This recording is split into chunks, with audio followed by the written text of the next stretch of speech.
I told myself it was a good idea. A week in the mountains, just family, no distractions, no excuses. It was my suggestion, actually. I thought if I extended the olive branch, maybe Natalie would finally stop treating me like a threat. Maybe she'd just relax. But the moment we pulled up to the cabin, I felt it. That quiet tension clinging to the air, the kind no one talks about because it's just how she is. Natalie's smile was tight, her hug even tighter, like she was squeezing out resentment one rib at a time. I've lost count of the times she's made me the punchline. "Oh, Veronica and her perfect life," she once said, loud enough for the whole dinner table to hear. I laughed it off then, but it never really left me. She's always painted herself as the underdog, and I'm somehow the villain in her story just for existing. But I came with an open heart. I really did. I packed games, wine, even that silly s'mores kit she used to love. I wanted this to be a reset. For me, for us, for the whole damn family. I guess I underestimated just how much Natalie could carry in her suitcase. Jealousy, old grudges, a sharp tongue. She didn't leave any of it behind, and I could feel it, with every awkward glance and overly sweet comment, that peace wasn't what she packed for. The first night, we sat around the fireplace, pretending everything was fine. My parents chatted about hiking trails. Natalie played with her wine glass like it was an old secret, and Daniel, my husband, tried too hard to look relaxed. I watched her watching him, the way she laughed at his jokes, even the dumb ones he only told me. The way she touched his arm when she got up, casual, but not quite. I noticed it, every single time.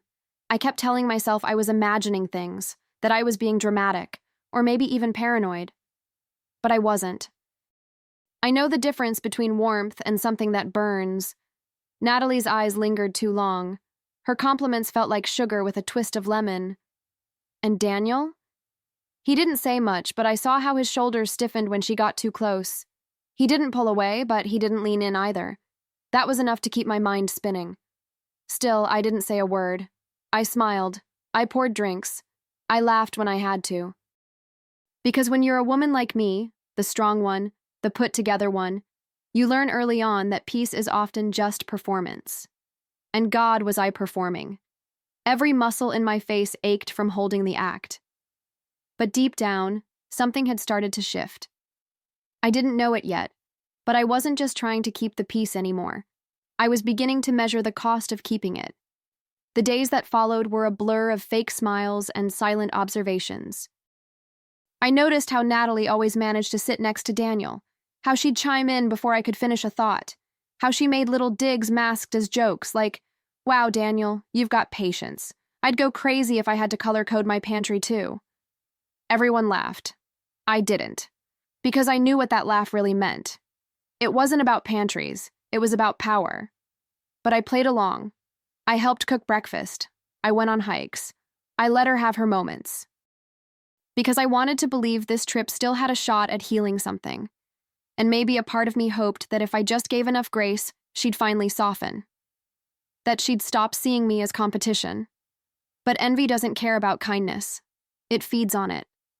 And every quiet moment I gave her, she filled with bitterness. By the fourth night, something inside me had shifted. Not anger, not yet. But something quieter, sharper, like a thread snapping in the dark. I wasn't sure what it meant at the time. I just knew this trip wasn't going to end the way I thought it would. I came looking for peace.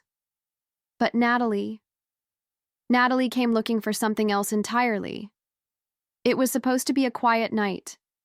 I'd left the others by the fire, saying I had a headache. Honestly, I just needed space, a moment to breathe without eyes on me, without pretending. The cabin was dim and still, except for the soft creak of old wood beneath my feet. I was almost to our bedroom when I heard it. Voices, low and too close. The kitchen door was slightly open. I froze. Natalie's voice came through, sharp as broken glass. "I don't know why you married her," she said, slow and certain. "You could have had me. You still could." And then, silence. Not protest, not outrage. Just a silence so thick, it pushed the air from my lungs. I stood there, one hand on the wall to steady myself. My heart pounded like it wanted to run ahead of me, to flee before the rest of me caught up with what I'd just heard. I didn't move, I didn't confront, I didn't cry. Instead, I backed away, quietly, like I was leaving a crime scene, which, in a way, I was. A betrayal had just happened. Maybe not with touch, but with intent, with opportunity. And Daniel's silence. That was the loudest part. It echoed down the hall with me, wrapped itself around my ribs. I didn't need to hear more. What I heard was already enough. Back in the bedroom, I sat on the edge of the bed, shoes still on, hands trembling just enough to spill a thought I wasn't ready to name. I stared at the window, the moonlight cutting through the curtains like a silent witness. I kept replaying the moment. Her voice, his silence, the way she said it, like it wasn't the first time she'd thought it, like maybe it wasn't the first time she'd said it either. I didn't ask questions. I didn't storm out. That's not me. I'm not the one who flips tables. I'm the one who listens, who waits, who watches. And that night, something inside me turned cold, not out of weakness, but out of clarity. For the first time in a long time, I saw both of them clearly. Natalie, always chasing what I had. Daniel, quietly letting her orbit closer. And me? I was done playing peacemaker in a war they were already waging. Instead of spiraling, I began to sort. Memories, conversations, glances I had once dismissed. All of it started to rearrange itself, like pieces of a puzzle I hadn't realized was incomplete. My mind was quiet, but sharp, like a knife pulled from the drawer.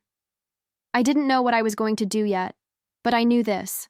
I wasn't going to let it slide, and I wasn't going to warn them either. I barely slept that night. I laid there, staring at the ceiling, listening to every creak in the floorboards, every door that opened and closed. I imagined their faces, how they looked when I wasn't around. Did they laugh together? Did they talk about me like I was some obstacle, some inconvenience they had to pretend to care about? The questions came like waves, but I didn't drown in them. I floated, cold, still, watching the storm instead of swimming in it. By morning, I was changed, not broken. No, not that. Just still, like someone who'd been handed the final piece of a puzzle she didn't ask to build. I moved through breakfast like nothing had happened. I poured coffee. I passed the butter.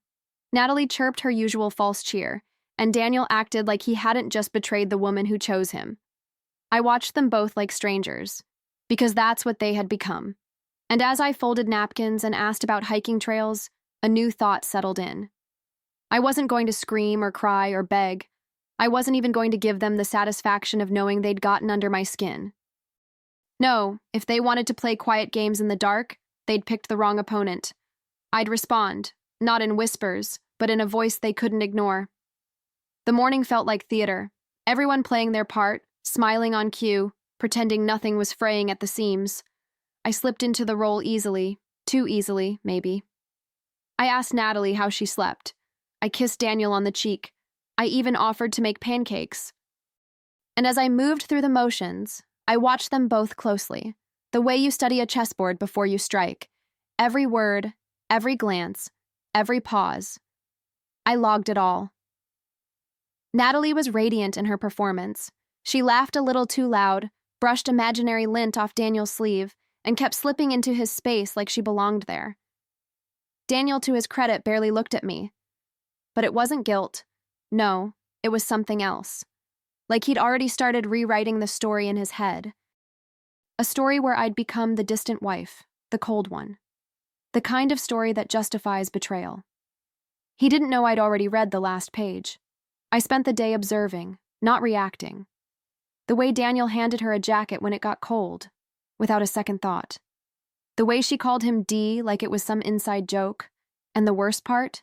How familiar it all felt. Like this had been going on longer than I'd realized.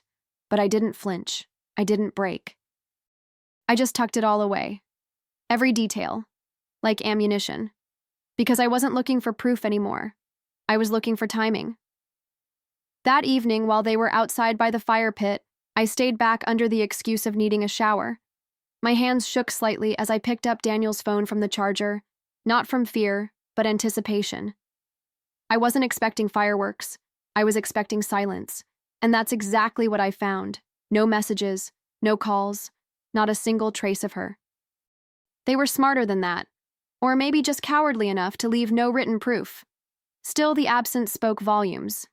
It confirmed what I already knew, that this wasn't some silly flirtation. This was practiced, protected, and that meant they were both fully aware of the line they'd crossed. I set the phone down gently, like it might bite, and stared at my reflection in the dark window. My eyes didn't look sad, not even angry, just focused. That was the part of me they had underestimated. I didn't need texts or photos or receipts. I wasn't a lawyer building a case. I was a woman reclaiming her narrative. They had chosen shadows. I'd choose light. I'd choose the truth, not the kind that begged for sympathy, but the kind that strips away the mask. I wasn't waiting for a confession. I was preparing a reveal. And when it came, it would be sharp, precise, and impossible to ignore. Dinner that night was quiet, but not in the peaceful way. It was the kind of quiet that buzzed under the skin. Too polite, too measured. Natalie complimented my cooking with that syrupy smile, and Daniel nodded along like he couldn't feel the air tightening around us. I smiled too, said thank you, passed the salt. But inside, I was miles away, rehearsing lines, reading faces, waiting for the perfect breath in the conversation to shatter everything they thought I didn't know. They were so sure I was still in the dark, so confident in their lies by omission. But I wasn't confused. I wasn't wounded. I was done giving them the benefit of the doubt. They had written me out of their private script, but what they forgot, what they never saw coming, is that I was still holding the stage lights, and I was about to flip them on, full blast. There's something beautifully cruel about letting people believe they've gotten away with something. Letting them bask in the comfort of your silence, unaware that you're not just watching, you're documenting. They whispered in corners, I planned in daylight, and by the time they realized what was coming, I'd already prepared the final scene. The last night had that forced sense of celebration, like we were all pretending to be the kind of family people post about online. The fire was lit, the table was full, and there was too much wine for anyone to think clearly. Everyone talked louder than necessary, clinking glasses and laughing too easily. Natalie wore red, of course she did, the kind of dress you don't pack for a cabin trip unless you're trying to be noticed. Daniel couldn't stop glancing at her. I noticed. I always noticed. I waited. I let the evening stretch out just enough to get comfortable. I asked my dad about the trip back, teased my mom about overpacking. Natalie made some joke about me finally loosening up, and Daniel smirked into his glass like he was in on something. I smiled too, warm, gracious, exactly the way they expected me to. And then I stood up, holding my wine like I was about to make a toast. Which, in a way, I was. I just want to say thank you, I began, my voice steady, soft. This trip meant a lot. Some of us came here to make memories. Some came to rewrite old ones. I let my eyes move across the table, pausing only slightly on Natalie, then Daniel. And some of us, I added, offered themselves to another woman's husband. The room didn't react immediately. It was like they needed a second to realize I wasn't telling a story. I was ending one. Natalie's smile dropped like a curtain. For a second, she just stared at me, frozen, wine glass in hand, as if she wasn't sure what play we were in anymore. Daniel's fork slipped from his hand and clattered against the plate, the sound sharp enough to slice through every ounce of pretense. My parents sat stunned, mouths slightly open, caught between confusion and the creeping horror of understanding. I didn't move. I didn't blink. I just let it land. No one spoke. That was the beauty of it. I didn't need a scream, or a sob, or a dramatic denial. I just needed that silence. That heavy, breathless silence where everyone saw them as they were. Not just siblings at odds, not just a husband and wife, but two people who had betrayed, lied, and smiled through it.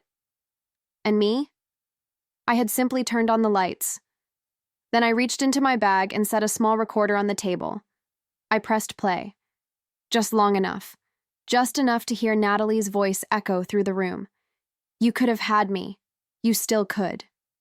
The words floated there, damning and unshakable. I watched my mother's eyes widen. My father's jaw clenched. Natalie's hand went limp. Daniel couldn't even look up. I didn't say another word. I didn't have to. The recording ended, and the only sound in the room was the soft ticking of the dining room clock, like it was keeping time for a moment no one would forget. Natalie's lips parted like she might defend herself, but no words came. And Daniel? He just sat there blinking, as if maybe he could blink his way into a different reality. One where I hadn't heard it. One where I hadn't pressed play. One where I'd stayed silent like they were counting on. I didn't look at either of them. Instead, I turned to my mother and smiled. A real smile this time. Not forced, not polite, just free. Thank you all, I said, calmly collecting my plate. I think this will be a trip we'll all remember for a long time. I stood, slid the chair back, and walked away without drama. No shouting, no breakdown, just the truth, ringing louder than anything I could have said. Behind me, I could feel the fallout beginning. My father muttering something under his breath. My mother asking questions in a panicked whisper. Natalie scrambling to breathe, to recover.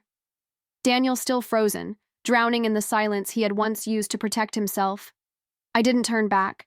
I had done what I came to do, and the silence they had used to betray me, I had turned it into their sentence. I left before sunrise. No goodbyes, no final stares. Just the sound of gravel crunching beneath my tires and a long, winding road ahead. The cabin disappeared in the rearview mirror, and with it, everything that had once kept me tethered. I didn't cry. I didn't second guess. I had done enough of both in the quiet hours leading up to this. Now, there was only forward. By noon, I'd already filed for separation. Quick, clean, no drama. Daniel didn't deserve a warning. Natalie didn't deserve a conversation. I blocked them both. Phone, email, socials. Gone. My parents called 3 times. I let it ring. Then I finally picked up and said, "You can keep the family. I'll keep my peace." And that was the end of that. No explanation. No apologies.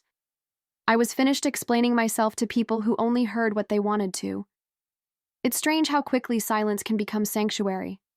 The same silence that once held betrayal now wrapped around me like protection. I didn't feel broken. I felt awake.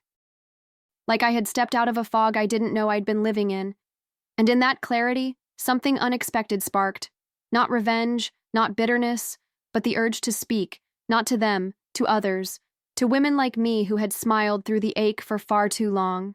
I didn't name names. I didn't post pictures. I just wrote. One night, with a cup of tea and a blanket wrapped around me like armor, I typed it all out. The getaway, the recording, the moment I stood up at that table and let the truth breathe on its own. I didn't dramatize it. I didn't embellish. I wrote it as it was, calm, clear, devastating. I hit publish anonymously. And then I closed my laptop, convinced no one would ever read it. But they did. Hundreds, then thousands. Women mostly. Some younger, some older, all carrying their own versions of betrayal. They flooded the comments with stories I'd never heard but somehow understood. "Thank you for writing this," they said. "You put into words what I couldn't." Some said they cried. Others said they left. One woman said she finally confronted her sister after years of denial. I hadn't expected that.